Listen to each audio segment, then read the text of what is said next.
Hey guys, उम्मीद है आप खुद को साफ और सेफ दोनों रख रहे हैं। बहुत जरूरी है हम सबका इस वायरस से बचना, जागरूक रहना और इससे जुड़ी हर खबर के बारे में पता होना। इसलिए हेलो लाया है fight against corona virus initiative, जिसके जरिए आपको इस वायरस से जुड़े हर सेफ्टी मेजर और हर खबर के बारे में रेगुलर अपडेट्स मिलते रहेंगे। Stay safe.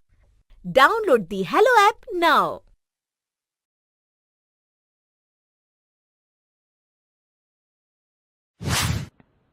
लक्ष्मी का अपने घर में पूरा दबदबा था। हिटलर की तरह वो सारा काम अपने पति और बेटे से करवाती। धीरे धीरे उसके पति की तबीयत खराब रहने लगी। सुनो जी, अब आप बुजुर्ग हो गए हो, काम में भी अब हाथ आपके फुर्ती से नहीं चलते। अरे भाग्यवान, भगवान से डर।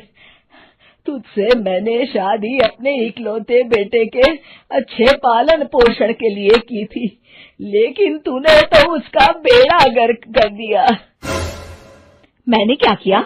पढ़ाया लिखाया, अब नौकरी नहीं लग रही तो मैं कैसे जिम्मेदार हो गई?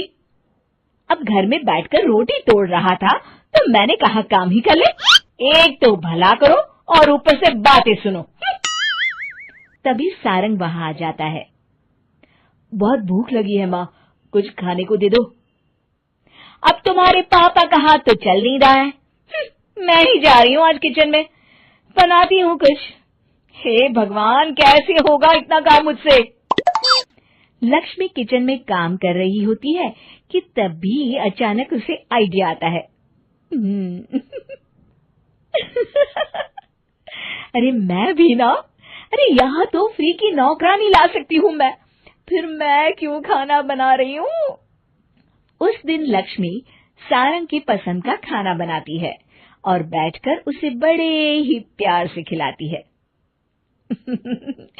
खा ले बेटा, खा ले, पेट भर के खा ले। अरे रुक, मैं तेरे लिए ना गर्मा गर्म रोटियां लाती हूँ। सारंग और उसके पिता एक दूसरे की ओर बड़े ही हैरानी से देखते हैं। बेटा सारंग, जरूर दाल में कुछ काला है, वरना ये औरत तो हमें बासी खाना भी सुकून से ना खाने दे।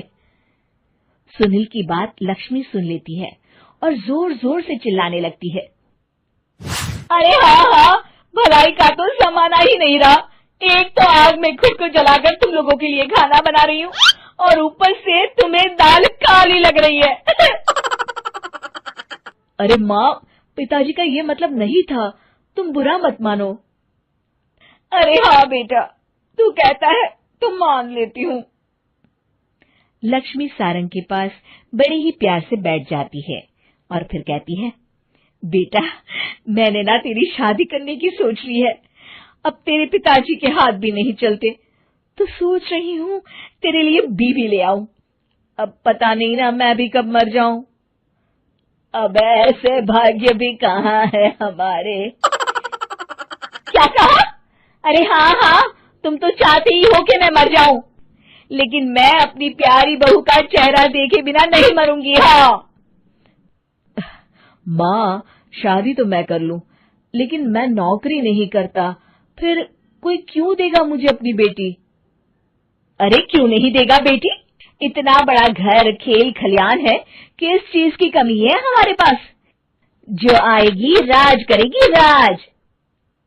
हम तो ना कर पाए राज, ये बोलो कि एक और नौकर तुम्हारे पास आ जाएगा। मैं कहती हूँ चुप हो जाओ। अरे खुद के घर का खाना बनाएगी तो क्या नौकरानी हो जाएगी? अब तुमसे तो किचन का काम होता नहीं, तो कोई तो करेगा ना। ठीक है माँ, तुम जैसा सही समझो बस।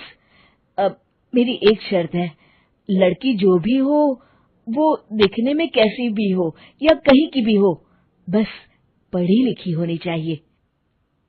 अरे हाँ, ला देंगे पढ़ी लिखी बेटा, मैंने कौन सा काम करवाना है उससे। हाँ। और फिर एक दिन पास के गांव की ही रति से सारंग की शादी हो जाती है। रति दिखने में बहुत ही सुंदर थी, साथ ही साथ काफी पढ़ी लिखी थी। रति को लक्ष्मी के सौतेले होने की बात पता नहीं थी। शुरू शुरू में जब रति ने सारंग को घर का काम करते देखा तो हैरान रह गई। अरे, ये तो अच्छी बात है कि आप घर का काम करते हैं, लेकिन मैं तो घर में ही हूं ना, आप क्यों कर रहे हैं जी? जाइए, आप नौकरी के लिए अप्लाई कीजिए ना। तभी लक्ष्मी वहां आ जाती है। अरे रति बहू, करने दे उसे काम। और हाँ, मेरे घर के कुछ नियम है, कायदे हैं, यहाँ बीच में ना ही बोलो तो तुम्हारे लिए अच्छा होगा। रति को लक्ष्मी की बात कुछ अजीब सी लगती है। वो समझ नहीं पाती है कि वो ऐसा व्यवहार क्यों कर रही है, लेकिन उसे लक्ष्मी के सौतेले होने के बारे में कुछ पता नहीं चलता है। फिर एक दिन तो हद ही हो जाती है।